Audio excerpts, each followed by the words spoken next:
Donc, bonjour à tous, on est le 6 septembre, on est à Brasilia et on va répondre aux questions que vous nous avez posées pour le jeu de l'été. On a décidé de faire ça en deux parties parce qu'on a eu beaucoup de questions. Donc merci beaucoup à ceux qui ont participé aux questions, parce que finalement on a eu plus de questions que ce qu'on pensait. Ouais.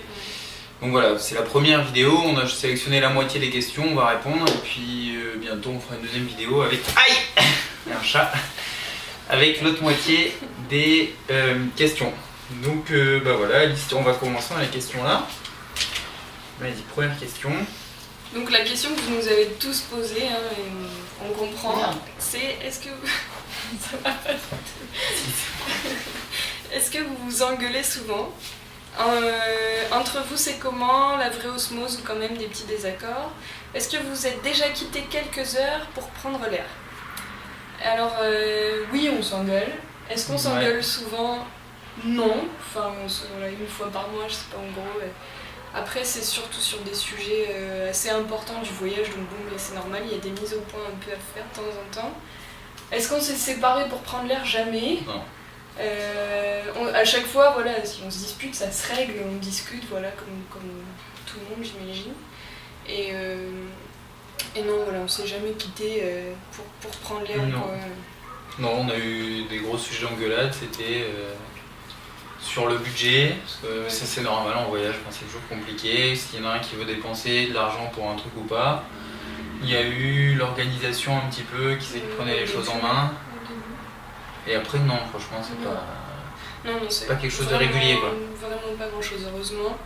Et il y a une question plus particulièrement pour moi, quel est le sujet d'engueulade le plus futile ou le plus ridicule que vous ayez pu avoir? Donc il y en a bien eu, ça arrivait qu'une fois. C'était pour un savon, puisqu'on utilise du savon. Et 16 revenait de la douche et on était en camping et le savon était dans l'herbe, donc avec de l'herbe dessus. Et voilà, je lui ai demandé de pas mettre le savon comme ça un peu parti en vrille, c'est un peu disputé. Au final, c'est que des fois, quand même, on accumule aussi un peu de fatigue du voyage. Je sais pas, des fois après une nuit de bus, ça peut être un peu plus simple de s'énerver parce que voilà, on est crevé et que... Mais bon, finalement, en général, il y en a toujours un des deux qui est plus calme quand l'autre est un petit peu agacé ou quoi. On parle beaucoup, donc non, ça se passe bien. On se supporte largement. Voilà. Question suivante. La question suivante. En trek, vous buvez quoi? Et comment surtout? Donc en trek, on boit de l'eau. Et pas de l'urine de lama. Non, on boit de l'eau. Comment on fait en trek?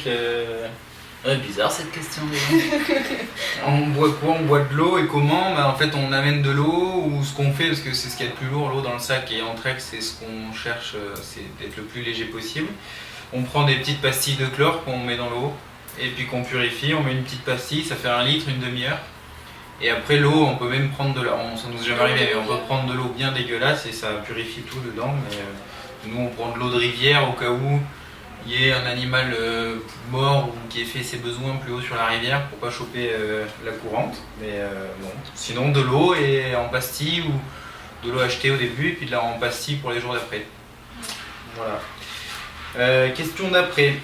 En voyageant à deux, n'est-il pas parfois difficile de concilier les rencontres de passage? Ça aussi, question bizarre. Je m'explique, tu fais bien. Avez-vous toujours les mêmes affinités avec les gens rencontrés au fil de votre voyage? Est-il facile de se mettre d'accord sur le fait de rester ou quitter un groupe? Du coup, pour répondre à cette question, on a à peu près, oui, toujours les mêmes affinités avec les gens qu'on rencontre.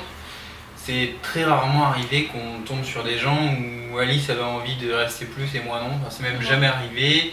Ça nous est arrivé de tomber sur des gens avec lesquels on ne s'entendait pas et on était plus ou moins obligé de voyager avec eux parce qu'on avait loué une voiture, ce genre de choses. Et c'était mais c'était sur une journée quoi. Mais on a toujours été d'accord sur le fait si les gens étaient cool, on restait. S'ils n'étaient pas cool, on restait pas. Donc ça. Oui, c'est facile de se mettre d'accord sur le fait de rester ou quitter un groupe. Finalement, on n'a pas voyagé avec beaucoup de personnes. Les gens qu'on a rencontrés, essentiellement, c'est des gens, des locaux en fait. Donc c'était encore différent. Et après, des gens qui voyageaient, Il y en a pas beaucoup, on n'a pas vraiment voyagé avec des gens jusqu'à... Ouais, sur quelques jours, des fois, on a un peu les mêmes gens. Après, voyager et partager, on va dire, les galères, un trek ou quoi avec d'autres gens, ça arrivera certainement, c'est pas encore arrivé, voilà, c'est comme ça se Et fait. puis globalement, on a quand même à peu près les mêmes idées. Bon, moi, quand il y a de très jolies filles, j'aime pas trop qu'on reste avec, mais ça arrive pas, donc ça va. Voilà. Question d'après. Où dormez-vous? Et bien, jusque maintenant, on a surtout dormi dans des hôtels. Alors, c'est pas des hôtels ici, c'est des hostals ou pousadas ou auberges de jeunesse. Donc, en gros, on vous l'a déjà dit plusieurs fois, on va toujours au moins cher. Donc, clairement, là, c'est les hôtels, pareil, on cherche toujours le moins cher. Quitte des fois à démarcher 4, 5, 6 hôtels avant de trouver le nôtre et voilà, pour avoir le moins cher possible. Tout en ayant quand même quelque chose aussi de correct, quoi. S'il y a des endroits qu'on ne sentait pas, on n'y va pas. Et voilà. Il y a le camping aussi. Camping un petit peu. En fait, on a une tente, elle fait 2 kilos, donc pour essayer de rentabiliser le fait de porter la tente, et au niveau du fric, on dort dès qu'on peut en tente. Après, on fait pas que de la tente non plus parce que les nuits sont pas terribles. C'est aussi comme ça qu'on se fatigue un peu en voyage, c'est quand on perd beaucoup en confort et tout. Alors on le fait 2-3 nuits, ça va, mais sur la durée, sur les mois, bon, non, on a envie de... La tente, ça vaut surtout pour les treks en fait, et pour les endroits comme l'île de Pâques ou d'autres villes, des fois on a été où c'était vraiment trop cher, et du coup la meilleure solution c'était la tente, quoi. Là par exemple, on est au Brésil, on va certainement réutiliser la tente un peu parce que les prix sont chers. Là tout de suite on est dans un Airbnb, c'est pas cher, mais... Ouais, le Brésil on commence à regarder Airbnb, c'est la première fois qu'on le fait parce que jusque maintenant on n'avait pas trop eu besoin, et là on regarde Airbnb parce que sinon les hôtels sont... C'est moins cher que les hôtels. Voilà. Ensuite... Question d'après... Comment on fait pour ne pas exploser son budget face aux nombreuses tentatives alléchantes qui sont proposées aux touristes? Où en êtes-vous niveau budget? Comment le gérez-vous? Donc ça aussi c'est une question que vous nous avez tous posée. Le budget, on est pas mal, on a fait des comptes, alors c'est César surtout qui tient des comptes tous les mois. En gros c'est simple, on retire de l'argent, en fait on paye jamais en carte, on retire beaucoup d'argent au distributeur. Et ensuite on les coule au fur et à mesure, et puis à la fin du mois, moi je regarde combien d'argent on a retiré, ce qui a été débité de nos comptes. Donc pour parler concrètement, on a à peu près dépensé 920 € par personne et par mois, donc 930, un truc comme ça. Donc c'est beaucoup, oui et non, ça dépend. Alors nous, notre manière de voyager, c'était plutôt de... On va pas... Parce qu'on pourrait voyager avec très très peu d'argent, sauf qu'après on est obligé de faire des concessions sur ce qu'on fait. Nous on fait pas de concessions sur ce qu'on fait, par contre on fait toujours au moins cher. C'est-à-dire qu'on allait sur l'île de Pâques, on a fait moins cher, à part le billet d'avion, on a fait camping, on a apporté la nourriture, on a fait ce genre de trucs. On a été dans le Pantanal, pareil, on a trouvé un plan pour aller moins cher. Tout est comme ça en fait, on essaye de toujours faire comme ça, sans trop se priver non plus, parce que sinon au bout d'un moment c'est vrai que ça devient... ce serait trop frustrant, donc quand on a envie de se faire plaisir, voilà, on compense un peu, mais je sais pas, par exemple hier on s'est fait un peu plaisir sur la nourriture. Souvent le truc sur lequel on se lâche c'est la nourriture, c'est faire un resto un peu plus cher, quand ça fait quelques jours, quelques semaines qu'on mange plutôt, je sais pas, on mangeait beaucoup au marché par exemple quand on était en Bolivie.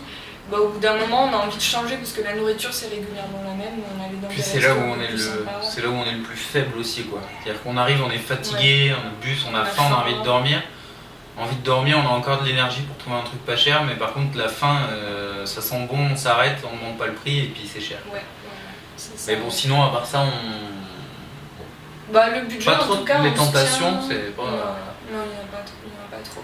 Moi j'en ai pas spécialement. La tentation pour nous c'est surtout finalement les activités, mais c'est pas tellement de la tentation, on est là pour ça, donc quand il faut mettre un peu plus cher, si on est... Enfin là par exemple on revient d'une ville, Jardim, César vous racontera dans un article, mais les activités étaient un peu chères, mais on était là pour ça aussi, donc là à ce moment-là on fait quand même les activités le moins cher possible. Et sinon, il y avait une question, comme disait César, on retire au distributeur. La difficulté, c'est de parfois trouver le distributeur sur lequel on peut retirer, parce qu'il y a des villes, des pays où on n'arrive pas à retirer, ou des fois il n'y a pas de distributeur, donc ça c'est un petit peu... on s'est déjà fait un petit peu piéger là-dessus, pas réussir à retirer, ou pourtant on a chacun 2 cartes différentes, une Mastercard, une Visa, mais des fois voilà, ça bloque un peu. On se débrouille quand même, et niveau budget, on est plutôt bien sur ce qu'on avait estimé. Ouais, on a moins de 1000 € par mois et par personne, alors ça paraît énorme, mais en même temps... Ça fait 5 mois et demi qu'on voyage, on est dans le budget quoi. On se fait plaisir, on fait plein. En fait, on se limite jamais sur les activités, on se limite toujours sur. On va au moins cher, on bouffe, un truc et tout. Voilà. Et on vit très bien quand même quoi. Ouais. Voilà, faut être honnête, on pourrait faire 2 fois moins cher. Hein, mais... Allez. Voilà. Une question, qui a chopé la courante en premier? La tourista vous a-t-elle rendu visite? Et puis ensuite la gestion du papier toilette. La tourista, en soi, personne l'a eu, ça c'est bien, parce que moi j'ai déjà eu dans mon premier voyage, il y a de la perte de kilos et ça dure un moment, et c'est vraiment dur. On a eu des problèmes de ventre, des maux de ventre, des diarrhées, donc je pense que c'est moi qui l'ai eu en premier en Équateur. Après voilà, on va dire que c'est régulier, mais c'est pas, honnêtement, c'est pas ça trop va. handicapant, on peut sortir. On n'a pas eu des trucs vraiment, des mal de bite qui nous faisait rester au lit pendant 3 jours. On n'a pas... Enfin ouais, non, on n'a pas été hyper malade. Du coup ça c'est plutôt de la chance, après on fait gaffe, moi je fais plus gaffe que mon premier voyage aussi, on bouffe pas trop des trucs vraiment où l'hygiène est douteuse dans la rue, on fait gaffe avec l'eau. Donc voilà, après avec la fatigue, l'altitude et le fait qu'on bouffe toujours dehors, on a toujours de temps en temps le ventre... sans que ce soit, voilà, c'est plus ou moins quoi, on n'a pas les petits maux de ventre, mais rien de, voilà. Et la gestion du papier toilette, c'est pour toi ça? Ouais. La gestion du papier toilette, alors on en a toujours avec nous, César en a toujours avec lui, au cas où, donc vraiment dans son petit sac à dos, dès qu'on part quelque part, voilà, il en a. Et puis là-dessus, on est passé dans des pays où c'est hyper important le papier toilette, il y a des magasins entiers de papier toilette, une passion un peu pour le papier toilette. Et nous, quand on part d'un hôtel, voilà, on vous avoue que s'il en reste, on l'envoie. Ouais. Voilà, parce qu'il faut être équipé. Voilà, autre question, comment gérez-vous ce que vous avez envie de voir ou faire? Ça se fait naturellement ou c'est l'un qui propose, l'autre qui suit et c'est très bien comme ça? Lequel d'entre vous est plutôt le moteur du voyage qui impose le rythme effréné que vous avez? Alors, comment gérez-vous ce que vous avez envie de faire? Ça se fait naturellement? Ça se fait totalement naturellement, il n'y a pas eu de problème là-dessus. Ça dépend vraiment des régions. Pour le trek Sarama, c'est moi qui voulais absolument le faire. Alice a été d'accord pour le faire, mais c'est moi qui ai plutôt organisé le truc. Depuis qu'on est au Brésil, c'est plutôt Alice. Moi, j'ai quasiment pas regardé ce qu'on fait. On en parle, elle me dit j'aimerais bien voir ça, ça, ça. Moi, ça me convient. En fait, on a la chance d'avoir les mêmes centres d'intérêt quand même. Hein, donc, il n'y a pas de... Non, il n'y a pas de problème là-dessus. Ça se fait vraiment naturellement pour le coup. Après, au début, c'était plutôt toi, au début du voyage. En fait, au début du voyage, moi j'ai eu quand même un petit temps, un peu d'adaptation. Je savais pas trop comment on organisait les choses. C'est vrai que César était bien plus moteur au début, et était dans la demande aussi, tu demandais vachement que je sois un peu que tu plus, prennes les devants, que tu organises. Voilà, que j'ai un peu plus d'initiative aussi, parce qu'il avait le sentiment de faire, et puis c'est pas forcément agréable, c'est sûr, de choisir pour l'autre aussi quoi. Et donc voilà, moi c'est simplement qu'au départ c'était le temps un peu que je prenne le rythme, que j'arrive, et aujourd'hui on organise tous les deux de la même façon. Quand l'un a vu des choses, on se montre. Là par exemple on est à Brasilia parce qu'entre autres c'est sur notre route, mais aussi tu voulais t'arrêter un peu plus longtemps, voir les bâtiments. Voir les bâtiments de cette ville, on en parlera dans un article et tout. Donc voilà. Bon, ça se fait naturellement, il n'y a pas les mêmes centres d'intérêt. Et aujourd'hui, équitablement, enfin chacun... Ouais. Lequel d'entre vous est plutôt le moteur qui impose ce rythme effréné que vous avez? Alors, le rythme effréné, je pense que c'est un peu une sensation que vous avez en lisant le blog, parce qu'on ne parle pas forcément de nos jours pause. On a quand même un bon rythme, c'est-à-dire qu'on fait beaucoup de choses. Après, on a 100% de notre temps libre, ce qui n'est pas votre cas. Donc du coup, on a beaucoup de temps pour consacrer à tout ce qui nous plaît en fait. Donc on fait quasiment que des choses qui nous plaisent, des visites, des activités, des treks, des trucs. Et et le rythme, on n'a pas la sensation que ce soit... On prend le temps quand même. Aujourd'hui, par exemple, là, il doit être 10h, là, on n'est pas encore sorti de l'appart. Ouais. Oui, par exemple, aujourd'hui, ça va être très tranquille, on va aller se balader dans la ville. Au début du voyage, oui, c'était intense. Au début du voyage, pendant presque un mois, je pense que vraiment, on était toujours en mouvement. Il fallait tous les jours, on voulait faire quelque chose et tout. Et puis, avec le temps, on se rend compte qu'on ne peut pas tenir cette cadence parce qu'il nous faut des jours un peu plus light. Et donc là on a ralenti un peu. Ouais, et puis après, on n'a pas l'habitude. Enfin, c'est qu'on n'a pas de rythme en fait. Le truc, c'est que nous, on fait beaucoup de choses quand même. Et en fait, au bout d'un moment, il y en a un de nous deux qui a un gros coup de barre où on reste au lit. Après, on n'a pas le rythme, on va pas dire que c'est crevant, mais ouais, on n'a pas de rythme semaine, week-end, etc. Donc du coup, ça arrive de temps en temps, il y a un petit... on respecte. Tac, il y a une journée où voilà, il y en a un des deux, ça arrive souvent, pas en même temps, mais on est claqué, on dort, on fait des grosses siestes et tout. Ouais. Puis après, c'est reparti. Ouais. Donc voilà. Oui. Question d'après, y a-t-il des moustiques? Oui, il y a beaucoup de moustiques, surtout que là on est au Brésil depuis quelques jours maintenant, donc beaucoup, c'est très humide. Oui. On s'est fait déchiqueter, donc ouais, il y a des moustiques. Il y a des moustiques. Ce qui est pas mal quand même, c'est qu'on était parti avec les traitements contre le paludisme, que finalement pour l'instant on n'a pas eu besoin de les prendre parce que dans les régions où on a été, en fait, il n'y a pas besoin du traitement. Ce traitement est quand même un peu fort, donc on est bien content de ne pas l'avoir pris encore. On a beau mettre de l'anti-moustique, honnêtement, voilà, ça sert pas à grand chose. Et on se fait bouffer un peu partout. Ce qu'il y a, c'est que ça nous fait des grosses plaques, on a tendance à réagir assez. Mais on est assez content parce qu'on a remarqué que les Brésiliens se faisaient bouffer aussi, donc il n'y a pas que nous. Voilà, ouais, il y a des moustiques. Ouais, c'est un peu le tribut qu'on donne à la Pachamama parce qu'on visite des endroits superbes. Et le seul inconvénient, c'est les moustiques, donc on se dit que c'est un peu voilà, notre contribution à ce que tout l'écosystème de la forêt marche. Jusque maintenant, c'était soit les Andes avec l'altitude, et bon voilà, un peu les galères de l'altitude, soit quand on redescend, c'est les moustiques. Il faut l'un ou l'autre, de toute façon. La suivante. Est-ce que vous n'avez pas la flemme des fois? Donc, genre envie de retrouver une routine plus tranquille, comme la soirée canap apéro du dimanche soir. Alors nous, celle-ci, elle nous plaît bien. Oui. On en a pas mal discuté. Moi, oui. Des fois, oui. La petite routine canap apéro, des fois, elle m'irait bien. Il y a des fois vraiment où je suis un peu fatiguée, je sais pas, en sortant d'un bus... Quand on arrive à 20h, 21h, qu'on a le gros sac, qu'il fait nuit, qu'on arrive dans une ville qu'on connaît pas, où il faut encore chercher l'hôtel et tout, où on a la dalle, où là, ouais, je suis un peu fatiguée. J'aimerais bien des fois qu'on me montre une porte, que j'ouvre cette porte et que ce soit mon lit, quoi. Clairement, c'est juste la facilité en fait, parce que des fois ça c'est un peu fatigant. Mais la flemme... Je sais pas si c'est vraiment le terme parce qu'on voit tellement de choses et tout que même si ça, à ce moment-là, pour moi c'est un peu fatigant, au final je suis tellement contente d'être là et de faire toutes ces choses et de voir tout ça, c'est un prix quoi un peu. Oui, il faut un petit peu galérer sur chercher un hôtel, être dans une ville que je connais pas, des fois me retrouver avec une langue que je comprends pas et en même temps à côté de ça je vois tellement de belles choses que je me dis ben voilà, c'est... Mais la routine peut...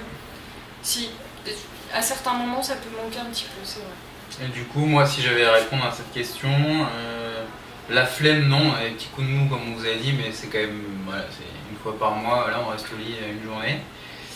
Et la routine, moi, pas trop. Hein. Franchement, une routine tranquille. Alors, ça peut arriver que, ouais, parce qu'en fait, on est vite nomade un petit peu, qu'on s'impose nous, donc. C'est la facilité quoi, c'est vrai qu'on en a un chez soi, le petit... Mais moi ça non, pas trop, pas encore, en tout cas je pense que ça viendra mais non. Ce qui nous arrive d'apprécier c'est de dormir pour plusieurs jours au même endroit, ça nous arrive... Bah, ça nous fait faire une petite routine. Ouais, à Sucré de rester une semaine, juste pour le plaisir d'être toujours au même endroit, pas refaire son sac tous les 2-3 jours, voilà, ça quoi un petit peu. La flemme des fois c'est ouais, de refaire le sac, encore et encore et encore. Par exemple. La prochaine. Alors, la suite du voyage, c'est quoi? Des choses de programmer, la Guyane, le billet est pris, vous comptez y travailler un peu. Alors la suite du voyage, on est au Brésil, on est le 7 septembre. 6. Ça n'a pas trop d'importance en voyage. Donc l'idée c'est qu'on va vers la Guyane française, donc si vous situez où est brésilien, on va plus ou moins aller sur la côte atlantique et arriver en Guyane début octobre. Alors c'est les plans, après ça peut changer mais c'est l'idée. On va faire quelques stops de tête, on va aller à Salvador, ensuite on va aller à Olinda et ensuite dans un parc au nord, Lençóis. Et puis ensuite on va essayer de prendre un bateau, puis aller à Belém et puis aller en Guyane. L'idée c'est d'être en Guyane début octobre. Donc pas de billet d'avion puisque en fait la Guyane c'est frontalier avec le Brésil par la terre. Est-ce que vous comptez y travailler un peu? Donc Alice oui. C'est l'idée. Voilà. Moi j'ai regardé régulièrement. Dans l'idée ce serait de travailler pas à Cayenne parce que la ville a pas l'air chouette, mais on va voir un peu quand on y sera. Peut-être plutôt à Saint-Laurent-du-Maroni, qu'on nous a conseillé pendant le voyage, j'ai rencontré des gens. Et des annonces pour les infirmières, il y en a plein, notamment au bloc. Donc voilà, j'espère vraiment. Enfin, je m'inquiète pas trop pour trouver du boulot. Et puis la paye a l'air plutôt intéressante, donc c'est ça le projet. Et du coup, bah moi, ouais, si pareil, alors moi je travaillerai pas comme conducteur de travaux. S'il y a possibilité de faire de l'intérim dans un truc qui est intéressant ou nouveau pour moi, ce serait l'occasion justement d'avoir une petite routine, de se reposer, parce qu'on est quand même, voilà, on a bientôt 6 mois de voyage, enfin on aura 6 mois quand on sera en Guyane, et surtout de faire un peu de fric, parce qu'on dépense pas mal là au Brésil. Là au Brésil c'est cher. Et puis pour la suite, après la Guyane en plus, on pense peut-être passer par les îles, notamment en Guadeloupe, et on va avoir un billet d'avion à payer voilà, au Mexique, pour rejoindre le Mexique. Et donc, pareil, travailler, c'est la bonne solution là, pour payer le billet parce qu'il faut ressortir presque 500 € chacun sûrement pour payer ses billets d'avion. Donc, ouais, il faut qu'on travaille un petit peu. Et donc, la suite, après la Guyane, serait de travailler un mois ou deux, enfin, en tout cas, se poser. Et ensuite, ça serait plus ou moins Mexique. Après, c'est très flou comme projet, donc on l'organisera mieux en Guyane. Et États-Unis, Canada, terminer notre voyage au Québec. Faut voir après. On a hésité, peut-être changer notre manière de voyager en achetant un van et dormir dedans. On va voir. Ouais, on a rencontré des gens qui ont fait ça en fait là en Amérique du Sud. Et finalement, au fur et à mesure, ça nous tente pas mal de peut-être acheter un van et faire Mexique, États-Unis, Canada comme ça. Mais c'est juste une idée, on n'a pas du tout encore recherché. Faut regarder aussi le coût. Voilà, c'est à réfléchir tous les deux, pour l'instant on n'en sait pas plus. En tout cas, il y a de fortes chances qu'on passe par la Guadeloupe et qu'on ait de la visite là-bas, donc ça c'est super cool pour nous. Voilà. C'est à toi. Quelle marque de tracteur croisez-vous le plus? Eh bien, on croise pas mal. Qui c'est qui a pu poser cette question? Donc, on se demande. On croise pas mal de Massey Ferguson. Voilà. En Bolivie, vachement. En Bolivie, on en a vu beaucoup. Et ce qu'on a vu beaucoup qui était vraiment sympa, c'était les énormes bus à la passe. Il y a une photo sur le blog. Ouais, sur notre article Bolivie. Ouais, qui sont des Dodge. Des Dodge. Et qui étaient vraiment sympas. Donc voilà, essentiellement des Massey. En tout cas, nous, on a repéré les Massey Ferguson. Ouais, et tout rouge. Mais après, on en a vu. Enfin, moi, du coup, depuis que tu m'as posé la question, j'ai regardé. Et autour de moi, il y a pas mal de John Deere. Oui. Et puis, voilà. Je sais pas, il y a un peu de tout. Mais Massey, il y en a beaucoup en Bolivie. Ici, un peu moins. Ouais. Je tiens à dire que cette question intéressera aussi mon papa. De toute façon, c'est une très bonne question. Et ensuite, c'est à moi. Est-ce que ça ne fait pas trop, souvenirs, émotions, à digérer en peu de temps? Alors, c'est une question difficile, parce qu'ouverte. Non, clairement. Est-ce que ça fait pas trop à diriger? Non, parce qu'on prend beaucoup de temps à chaque endroit où on est, malgré les apparences que ça peut donner, je pense, via le blog où on fait tout très vite, on a quand même le temps, on prend le temps. Donc ça fait pas trop en digérant peu de temps, ça fait beaucoup de choses en peu de temps, très intense, c'est un peu le retour du bâton quand on rentre de voyage, c'est qu'après voilà, après on reprend une vie qui est beaucoup plus est moins intense, quoi. Alors que là, c'est intense et du coup, c'est assez grisant. Et faut être honnête, c'est un peu le défaut du voyage comme on fait, c'est-à-dire qu'on a beaucoup de rencontres très intenses et éphémères en même temps.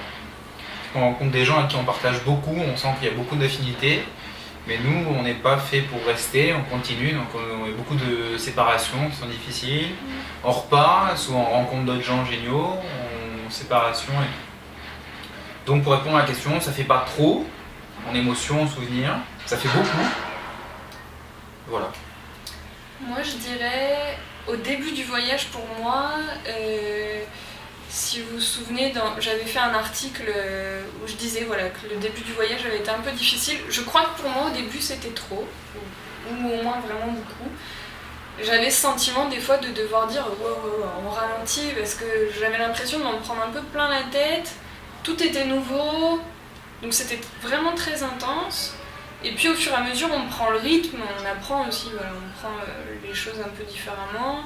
Il y avait des choses à vivre un peu autrement, et puis moi je me suis sentie de plus en plus à l'aise aussi dans le voyage. Et du coup, c'est beaucoup, comme disait César. Moi, ce que je trouve qui est assez...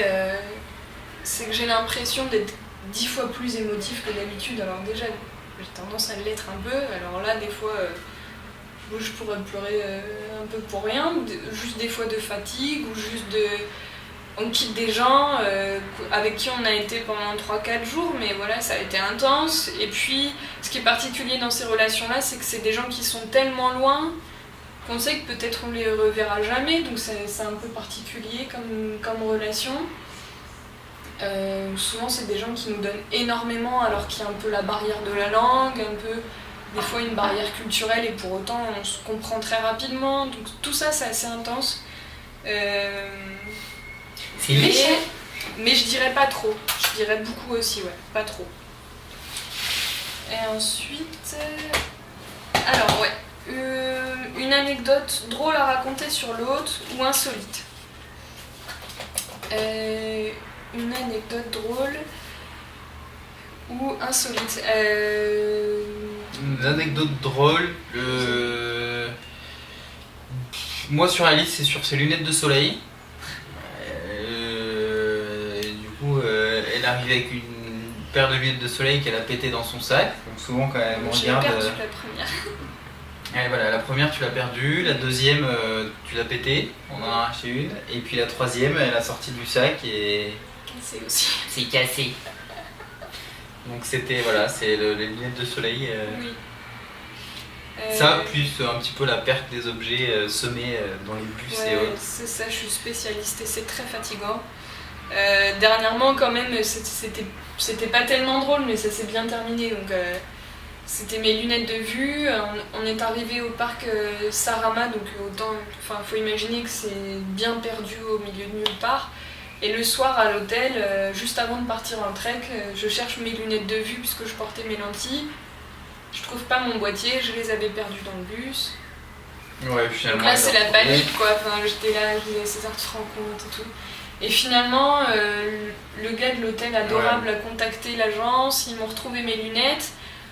Bon, la petite anecdote, c'est que ça me fait faire des kilomètres, hein, parce que du coup j'ai dû repartir jusque l'agence, récupérer mes lunettes où j'avais pas du tout besoin d'aller dans cette ville. Donc j'ai dû faire 4-5 heures de bus en plus dans ma journée pour récupérer mes lunettes, mais je les ai retrouvées, donc tout va bien. Mais comme ça, j'ai perdu d'autres choses. Hein, voilà, c'est... L'appareil photo. Ouais. On n'a pas retrouvé. Ça, c'est pas drôle qu'on n'a pas retrouvé. J'avais fait pas mal de bus aussi pour essayer. Un coussin aussi. Un coussin, enfin ouais, voilà, ça c'est pas... Des petits trucs semés. Ouais. L'anecdote un peu drôle aussi, c'est quand ta maman était avec nous en forêt, donc on est parti avec elle en forêt en Bolivie, et on a fait 2 nuits où on a dormi en bivouac, donc... Par terre dans la forêt, on vous l'a expliqué un peu dans la vidéo précédente. Et ta maman s'est fait complètement attaquer par des termites. Ça ressemble vraiment aux fourmis, hein, mais elle s'est fait... Et en fait, dans la nuit, la pauvre, on l'entendait, elle pestait et tout, impossible. Ah putain. Elle n'arrivait pas à dormir et tout, la pauvre. En fait, non seulement elle entendait les termites, mais au bout d'un moment, elle allumait sa lumière et apparemment, il y en avait partout sur elle, sur son tapis. Et finalement, le lendemain... elle s'est rendue compte que tout avait été mangé. Et plus tard encore, juste avant qu'elle reparte, on s'est rendu compte que la housse, elle a une housse de pluie pour protéger son gros sac à dos. Pareil, il s'était fait attaquer, sa housse c'est comme des, comment on appelle ça, des fourmis découpeuses en fait. Ouais, voilà. Qui découpent, on dormait sur une bâche, elles ont pris beaucoup de bâches, beaucoup de sacs et puis un peu de la maman. Et une anecdote sur moi, non? Une anecdote sur toi? Eh ben si, une anecdote sur toi, ce qui est assez drôle, c'est 16 qui fait des expériences culinaires.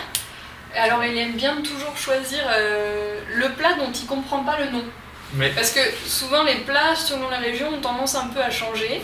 Ce qui fait que comme ça, au Pérou, il a pris du koi koi. Cao cao. Cao cao. C'était de la panse. Et ça retrouvait avec des tripes dans son assiette. Bon voilà, c'est pas forcément... C'était pas, oui, il faisait chaud, j'avais pas envie de ça. C'était épicé, enfin voilà. Et puis, t'as mangé du foie aussi, comme ça. Ouais, mais sans savoir, après c'est juste que c'est... Ouais. Donc il a un peu arrêté maintenant ça, de prendre les plats qu'il connaît pas trop. Maintenant c'est riz poulet. Voilà. Voilà. Et question suivante, quelles sont les choses qui vous manquent le plus de la France et qui nous manquent le moins?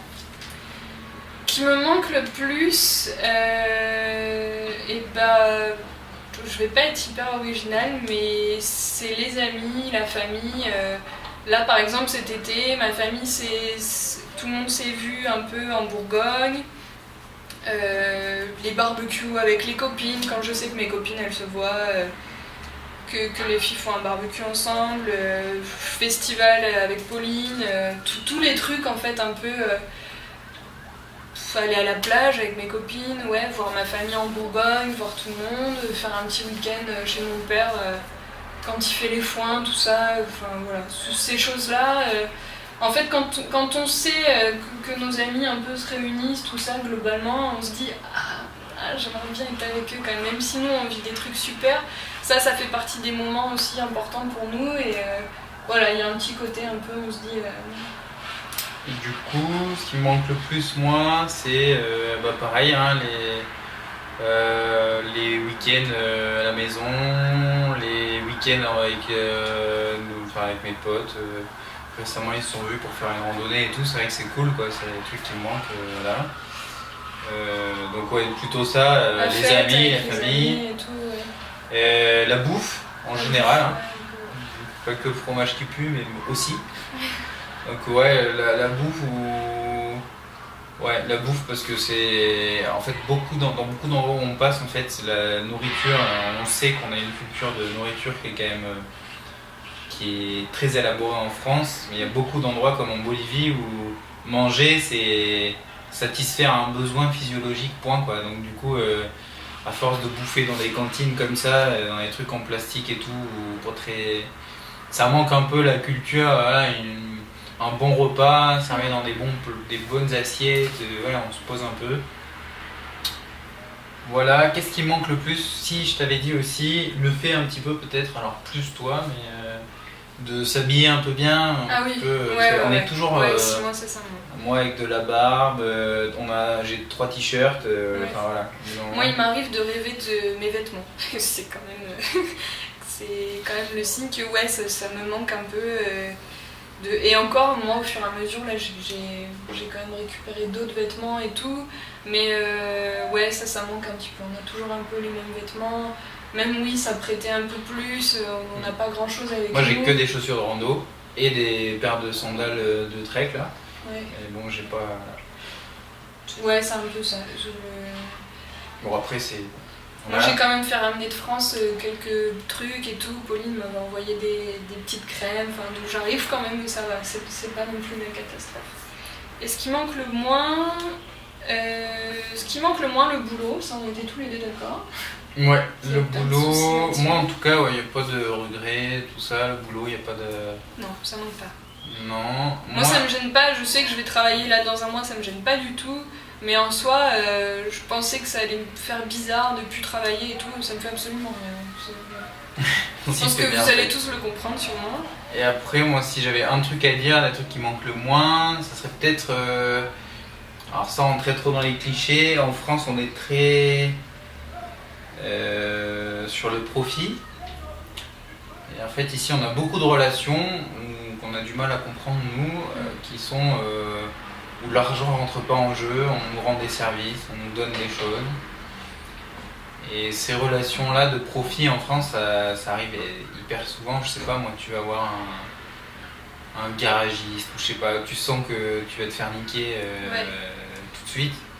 Ici, nous, on a toujours cet état d'esprit, et en fait, c'est nous qui sommes un petit peu en retrait, parce que la plupart des gens qu'on rencontre, c'est naturel pour eux, en fait. Par exemple, la dame chez qui on est là actuellement, donc c'est un Airbnb. En fait, on a payé une première nuit, je me suis trompée dans les dates, on a payé une première nuit, mais on va y rester 2 nuits. Hier soir, quand je lui dis, bon, il faut que je vous paye l'autre nuit, vu que j'avais payé en euros, je lui demande en réal combien ça fait pour elle, et finalement, elle nous a fait un prix bien plus bas. Elle nous a préparé à manger, elle nous invite à bouffer. C'était pas du tout prévu. Et sur le coup, nous, entre nous, après on discutait, on se dit, ah, elle s'est peut-être sentie obligée de nous faire à manger et tout. On a toujours un peu cette réflexion-là, alors qu'en fait, non, juste elle nous dit, ça me fait plaisir, je veux que vous goûtiez de la nourriture que je fais et tout. Et les gens ici sont comme ça, mais étaient comme ça au Chili, au Pérou. Ouais, beaucoup d'endroits, pas tout le temps, des fois on peut essayer de nous niquer aussi, mais c'est très rare. Nous on est très sur la défensive, très sur le truc, et en fait la plupart des gens, quand ils t'invitent, ça leur fait plaisir, il faut pas chouiner, oui on va faire un truc, c'est comme ça, et voilà. Et donc ça, oui, de la France, ça ne manque pas, parce que du coup ça, nous on n'a pas de... C'est un état d'esprit différent qui est bien plus agréable en fait. Voilà. Ouais. Dernière question. Moi qui me manque le moins, oui, non, c'est tout. Ouais. Ok, dernière question. Est-ce que vous avez déjà eu vraiment peur de mauvaises expériences ou des frayeurs à part les chiens? Moi je pense que c'était quand on a fait un trek, notre premier trek au Pérou. Alors c'était le premier trek pour Alice, et on a passé un col à 5002. Alors c'était une rando, ça faisait 2 jours qu'on était déjà tout seul, on n'avait vu personne, et il y avait du brouillard. Alors c'est pas de la peur, mais j'étais pas, voilà, il fallait faire gaffe quoi.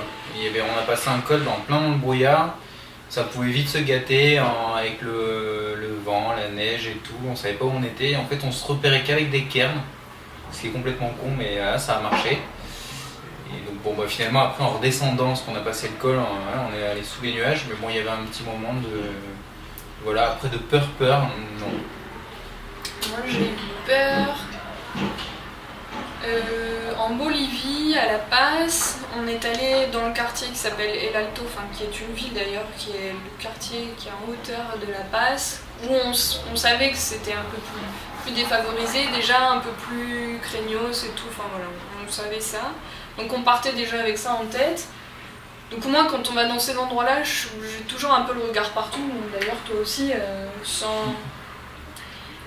Et en fait, j'avais repéré déjà un gars qui avait l'air un peu ivre, qui était avec un de ses amis, deux jeunes. Quand déjà j'étais passée à côté, j'avais vu le gars faire un mouvement un peu vers moi. Un monsieur nous a mis en garde un petit peu en nous disant faites attention, ici c'est hyper dangereux, et puis en nous montrant un peu ces gars-là. Et quand on est reparti, en fait, ce gars-là, qui était donc bien bourré, s'est retourné vers moi. Je sais pas trop, je pense qu'il était agressif mais complètement ivre en même temps. Et donc à ce moment-là, César a eu juste le geste de se mettre un peu devant moi, de me mettre un peu à l'écart et de dire au gars ouais, calmez-vous. Et puis son pote l'a retenu, bref, au final il nous est rien arrivé. J'ai eu peur, j'ai eu juste un peu peur parce que c'était la première fois qu'il nous arrivait un peu quelque chose de ce genre, en fait, juste d'être menacé quoi, légèrement, parce que c'était vraiment pas méchant. Franchement, après, non, en dehors, les grosses frayeurs que j'ai eues, c'est les chiens, parce qu'il m'est arrivé une autre fois encore de me faire un peu attaquer à vélo. Et non, sinon rien de spécial. On est toujours un peu méfiants. Voilà, là on est dans une très grande ville à Brasilia. On est tous les deux un peu sur le qui-vive quand on est avec nos gros sacs. Et voilà, on se méfie toujours un petit peu, mais jusque maintenant, tout se passe bien. Ouais. Donc voilà pour la première partie de réponse aux questions. J'espère que ça n'a pas été trop long, je pense. Un petit peu, ouais. Et puis on vous fera une autre vidéo pour la deuxième partie des questions. Merci à vous et on vous fait de gros bisous. Et on va essayer de voir le chat et... le chat qui mord. C'est le chat qui s'est pris une porte. Voilà. Il s'est pris une porte.